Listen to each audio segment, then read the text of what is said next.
Halo kawan-kawan, kenalkan, pertama-tama nama saya Rahmat Ali, bolehlah dibilang kakek Ali. Saya dulu pegawai dan juga pimpinan Museum Sejarah Jakarta ini dari tahun 1973 sampai dengan 1980. Setelah itu saya ke Museum Bahari, di sana juga mimpin museum itu.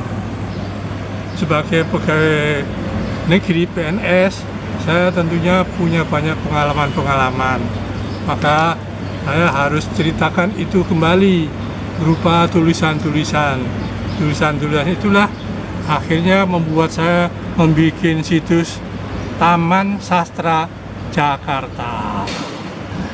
Tentu saja apa yang telah saya buat atau saya ciptakan sebagai karya sastra, yang pertama-tama puisi, syair, ya, itu dikirimkan ke koran-koran zaman itu. Waktu itu tahun 1958 di Malang sana, korannya koran kecil, tapi biarpun begitu saya bisa memenangkan hadiah di itu. Saya mendapat buku dari Pak Ai Prosidi yang baru kemarin meninggal itu. Judulnya Perjalanan Pengantin. Habis itu saya membuat cerpen, cerita pendek. Cerita pendek saya itu mengenai segala hal, termasuk pengalaman-pengalaman waktu saya berangkat dari rumah menuju ke Museum Jakarta ini. Saya naik bis dari Banteng sana, penumpangnya penuh. Tahu-tahu ribut orang-orang situ, ada apa ini? Ayo keluar. Loh, ada apa kok keluar? Itu bahaya. Wah, atas kejadian itu saya bikin cerita. Apa itu sebenarnya? Ternyata di aki mobil bis itu ada kain kumal itu yang nyelip situ hingga berasap itu. Berasap jadi api, akan membesar. Orang-orang kan kaget, panik semua. Nah, itu saya jadikan cerita. Akhirnya saya dari cerita itu mendapat hadiah. Hadiahnya ini, saya dapat piagam ini. Wow. Ini dari negeri Belanda ini. Saya dapat nomor 2. Jadi saya dapat kincir perak. Yang nomor 1 mendapatkan kincir emas. Itu Pak A.A. Nafis almarhum. Sekarang sudah di Medan sana makamnya. Karena saya juga bekerja sebagai orang sejarah di museum, saya tahu gubernur-gubernur jenderal itu. Akhirnya saya bikinlah cerita sang gubernur jenderal. Dia ini yang berperan di Museum Jakarta ini dulu. Dia Y.P. Kun, Jan Pieterszoon Kun. Nah, dia ini orang yang mengembangkan kota Jakarta, tapi juga orang yang kejam dia. Ya. Dia menghukum titipan kawannya, seorang cewek itu. Dia dituduh berpacaran sama seorang opsir Ya, company. Karena dianggap mungkin tidak baik atau tidak bermoral, dia dihukum di halaman Fathahillah sini, digantung dia. Peter Cottonhop. Itu kan kasihan itu, jadi jahat ini. Terus Jakarta ini dikuasai dia, dari kota Jakarta menjadi Batavia. Sultan Agung yang ada di Mataram marah ini, loh ini kok wilayah Jawa diambil sama orang Belanda, diserang ini kota Batavia ini. Terjadilah serangan itu tahun 1628 sampai dengan yang kedua 1629. Pendekar dari Mataram yang berhasil membunuh sang gubernur jenderal ini adalah Ulung. Dia dipenggal kepalanya, terus ditanam di undak-undakan makam Imogiri di Mataram sana. Bahaya sekali itu jadinya. Begitulah ini mengenai tentang Fathahillah. Tentu saja Fathahillah ini adalah pendiri kota Jakarta yang pertama kali dari kekuasaan Portugis. Ini berkat Fathahillah inilah maka kota Jakarta menjadi terkenal. Makanya disebut Fathahillah, pahlawan kota Jakarta. Fathahillah artinya kemenangan yang didapatkan dari Allah. Ini Fathahillah. Nah, begitulah akhirnya saya sekarang berprofesi selain sebagai mantan pimpinan museum, saya juga tetap sebagai penulis gitu. Banyak hal-hal di dalam museum ini, di dalam sejarah Jakarta ini yang bisa ditulis. Itu terdiri dari ya apakah itu puisi, apakah itu cerita pendek, atau itu novel. Itu saya sudah banyak saya garap. Nah, makanya ini saya perkenalkan kepada masyarakat. Ikutilah Taman Sastra Jakarta itu. Jadi terima kasih kepada para pengelola Museum Jakarta ini atas kesediaannya menerima saya berkunjung ke sini. Saya kemari seperti nostalgia, jadi ingat masa lalu. Di museum ini dulu pernah didatangi oleh Ibu Imelda Marcos tahun 74, juga Ratu Elizabeth. Saya ikut nyambut di halaman Fathahillah itu zaman itu. Terus di sini juga ada lukisan Sultan Agung dari Mataram. Betul. Itu yang melukis itu Pak S. Sujoyono. Iya. Saya menungguin waktu beliau itu melukis itu. Beliau sebelumnya pergi ke Nederland untuk studi Iya. bagaimana sebenarnya Studi banding. Sultan Agung itu. Dia dikerubuti oleh 400 dayang-dayang. Satu lagi pelukis yang ada di sini di etnografi itu yaitu Pak Haryadi. Saya juga mengikuti beliau. Dia itu orang kepercayaan Bung Karno. Karena begitu dipercayanya sebagai pelukis, dia diberi hadiah rumah besar di belakang HI. Itu rumah besar sekali. Itu atas kesetiaan Pak Haryadi pada Bung Karno, dia diberi rumah, terus rumah itu dijual, diberikan di Kemang. Dia pernah ke rumah saya juga. Sekarang sudah meninggal beliau itu Pak Haryadi. Kenal ya? Ya namanya aja. Namanya saja. Jadi di situ di etnografi itu kelihatan di situ bagaimana masyarakat Jakarta waktu itu, Betawi waktu itu. Mungkin juga ini Pak, ada beberapa keturunannya Pak, keturunan dari Pak Haryadi suka berkunjung ke museumnya. Oh iya. Jadi kita memang ada kesalahan penulisan nama ya. Jadi nama sebenarnya Pak Harijadi. Iya. Cuma dalam blog itu kita menulisnya Haryadi. Haryadi ya. Ya itu. Kalau yang kita tahu Pak Haryadi bersama Bapak S. Sujoyono itu membuat atau menciptakan SIM, Sekolah Seniman di Indonesia Muda saat itu. Iya. Nah, Pak Haryadi itu diutus oleh Bapak Ali Sadikin untuk melukis. Ya. Awalnya melukisnya di sebuah kanvas, tapi ternyata diberikan tembok ya Pak, Ya. yang besar. Tapi Itu. tidak selesai lukisannya ya.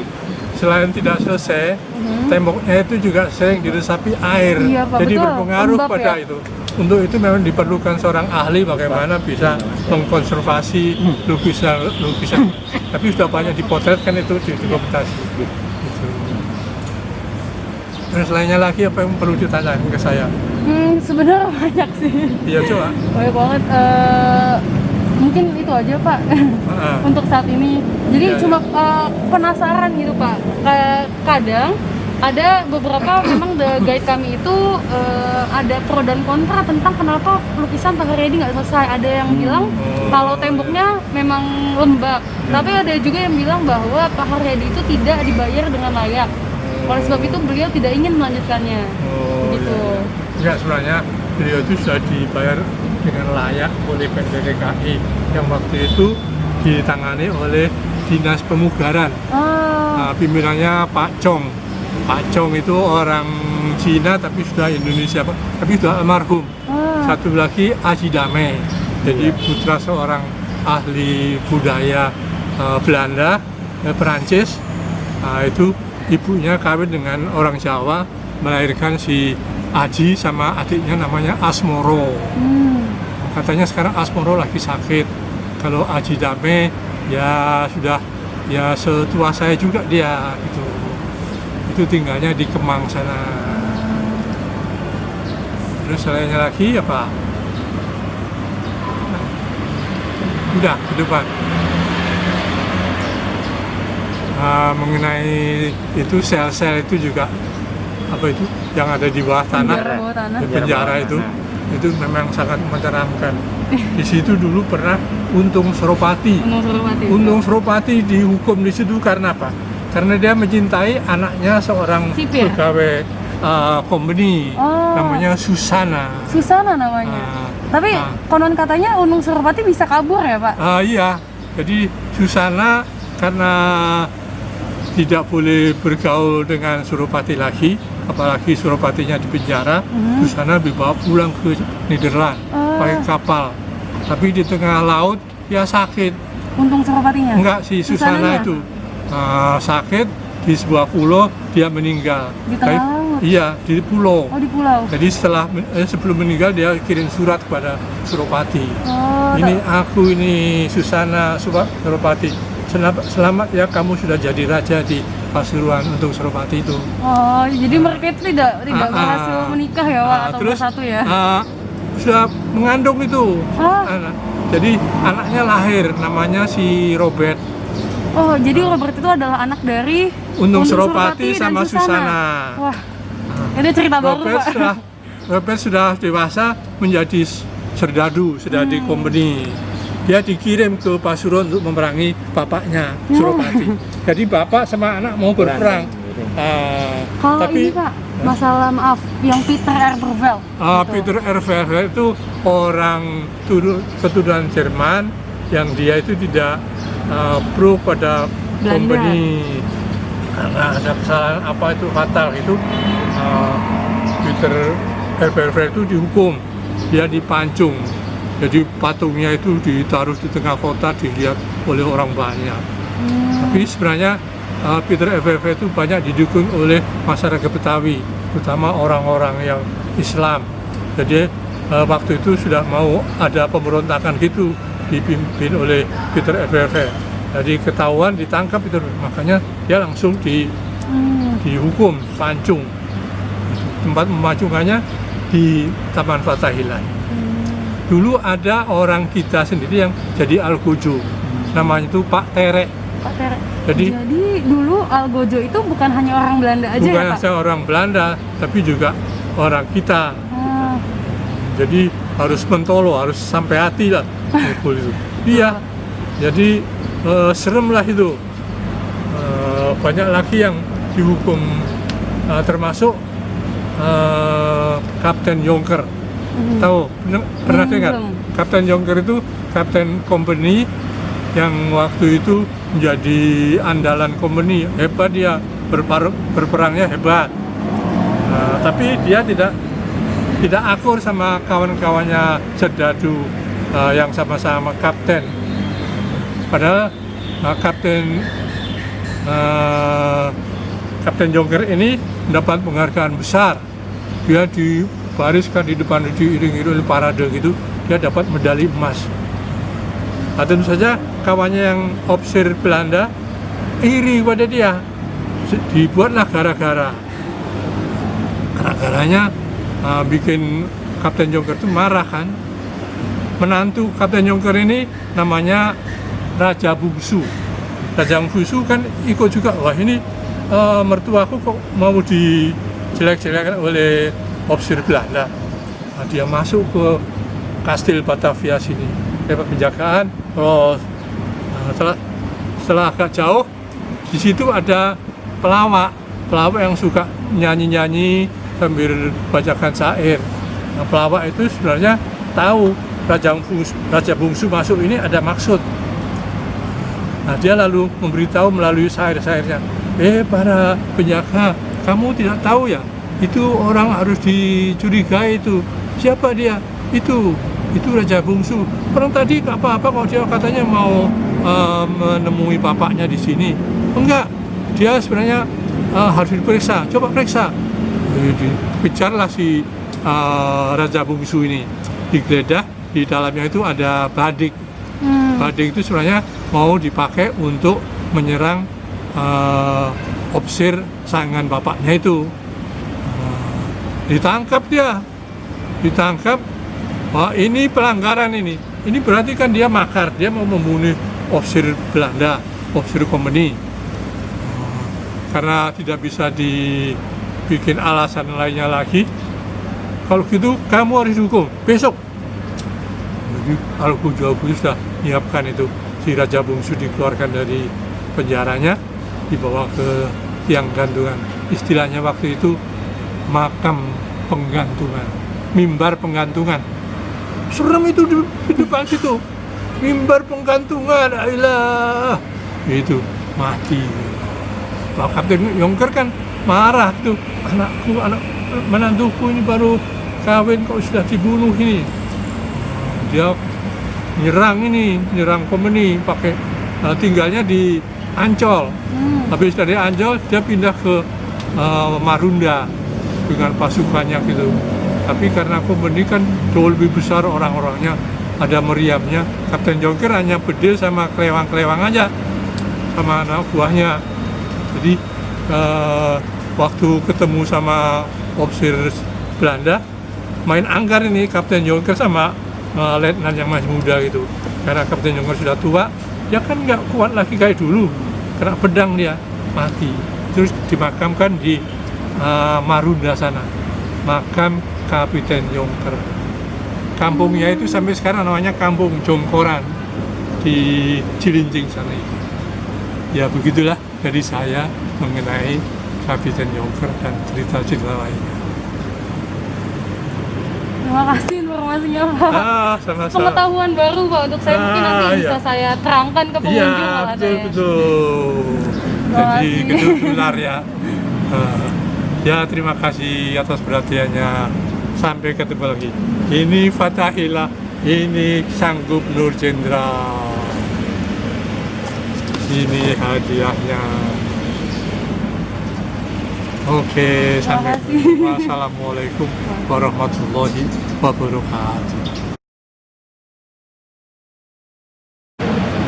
Ya, kawan-kawan, inilah ruangan etnografi Museum Sejarah Jakarta. Pada dinding tersebut dilukis seluruh bagian masyarakat di Batavia waktu itu. Pada zaman itu di Batavia terdapat banyak sekali orang-orang dari Eropa. Mereka bukan saja Belanda, tapi juga ada dari Jerman, dari Inggris, dan dari macam-macam lainnya, termasuk pembesar-pembesar bangsa kita sendiri. Waktu itu memang terjadi hal-hal yang sifatnya itu khusus untuk orang Belanda saja. Orang lain, orang pribumi tidak boleh. Itu bisa dibuktikan dengan adanya Gerejasiun. Gerejasiun itu dipergunakan hanya untuk orang Belanda dan orang Eropa. Orang-orang kita, orang Indonesia tidak boleh. Maka sebagai penggantinya ada gereja Tugu yang ada di Marunda sana. Inilah keadaan waktu itu. Ada pangeran-pangeran kita juga yang diundang. Mereka saat merayakan apakah itu tahun baru atau hari-hari besar lainnya yang ada di kota Batavia. Ini jenis-jenis makanannya begini. Terus kostumnya kostum Jawa, kostum pemudi Belanda, ini opsir-opsirnya. Mungkin juga dia ini Gubernur Jenderal, kemudian nyonya Belanda, juga istri-istri dari pejabat Indonesia yang ada di Batavia waktu itu.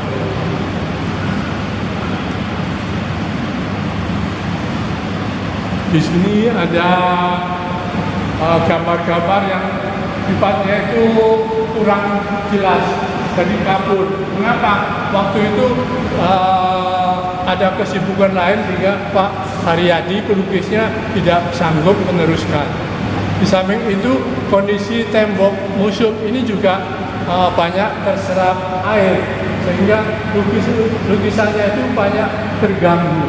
Maka dari itu perlulah kiranya ada ahli yang nantinya bisa menyelamatkan gambar-gambar karya Pak Haryadi ini. Kiranya sudah cukup. mengenai ruangan etnografi ini yang nantinya diharapkan masyarakat pengunjung bisa mengerti bagaimana situasi masyarakat di Batavia pada zaman itu. Terima kasih. Saudara-saudara, inilah gambar Sultan Agung beserta Gubernur Jenderal Jan Pieterszoon. Lukisan ini sebelumnya harus distudi dulu oleh Pak Soedjojono. Dia pergi ke Nederland sana untuk riset. Setelah setahun dia baru pulang, kemudian melukis di sini. Saya ikut menyaksikan bagaimana Pak Soedjojono melukis lukisan ini. Ini menggambarkan pertempuran antara pasukan Mataram melawan Kompeni Belanda di Benteng Batavia. Itu namanya Kastel Batavia. Nah, ini terlihat sekali bagaimana ini prajurit-prajurit Mataram melawan serdadu-serdadu Kompeni.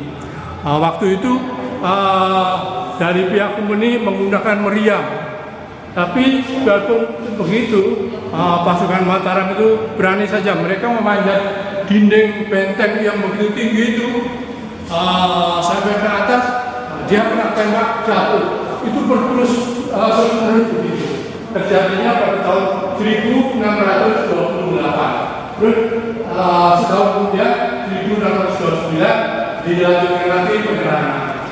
Di penyerangan itu yang tersebut ini terbunuh. Prajurit yang membunuhnya adalah Wulung Panji Wulung. Kepalanya dipotong terus ditanam di undang-undangkan makam Imogiri di Jogja sana sampai sekarang. Itu sudah diselidiki oleh pihak Belanda apakah benar atau tidak. Mereka tidak memberikan jawaban yang pasti.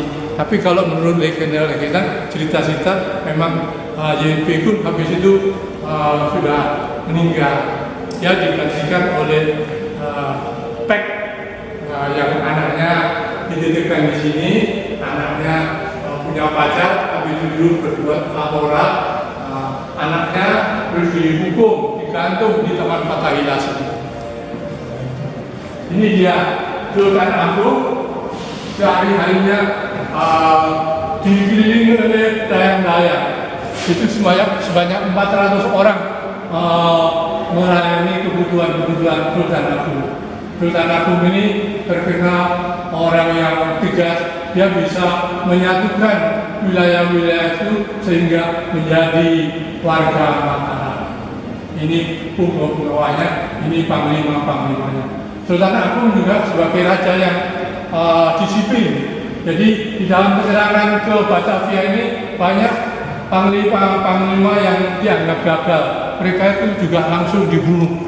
Itu ada banyak. Saya pernah mengunjungi makam-makam para panglimanya itu di daerah Tegal, Semarang dan sebagainya. Kasihan. Terus ada lagi yang larinya ke arah barat, arah Banten. Itu juga akhirnya tertangkap. Ada yang dari Sunda, yaitu siapa itu, ada panglima dari Sunda, bukan Borokso, tapi suka membantu Sultan Agung menyerang Batavia. Demikianlah mengenai Sultan Agung dan Gubernur Jenderal Jan Pieterszoon yang tadi ada gambar di buku ini, Jan Pieterszoon. Jadi ini tahun 1628 dan 1629. Sultan Agung sendiri wafat pada tahun 1645, digantikan oleh Amangkurat pertama. Amangkurat pertama ini tidak seperti bapaknya. Amangkurat ini justru malah pro ke Kompeni, ke Belanda. Makanya itu banyak pemberontakan yang anti Amangkurat, termasuk seperti Trunojoyo itu karena nggak setuju dengan polisi Amangkurat pertama. Amangkurat pertama akhirnya sakit, dia meninggal di Tegal Arum. Nah, itu disebut juga di situ Gedung Putih. Gedung Putih tidak lain tempat makam Amangkurat pertama. Begitulah sekilas mengenai lukisan karya Pak Soedjojono dan Yan Pieterszoon serta Sultan Agung. Terima kasih.